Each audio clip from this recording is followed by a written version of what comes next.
Jadi Huntara seluruh Aceh saja yang harus dibangun itu sekitar 16.000 ya.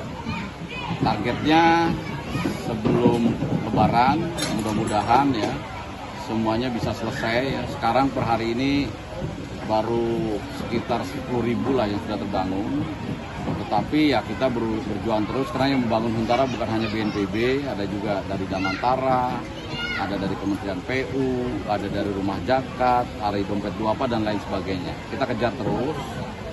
Permasalahan yang menjadi keinginan masyarakat ya karena masih ada juga masyarakat yang tinggal di tenda. Ini yang menjadi prioritas kita supaya Lebaran tahun 2026 mereka bisa berlebaran di Huntara minimal ya. Dan untuk hunian tetap juga secara bertahap sudah dibangun ya. Untuk yang komunal, Buddha Suci juga sudah membangun di beberapa titik.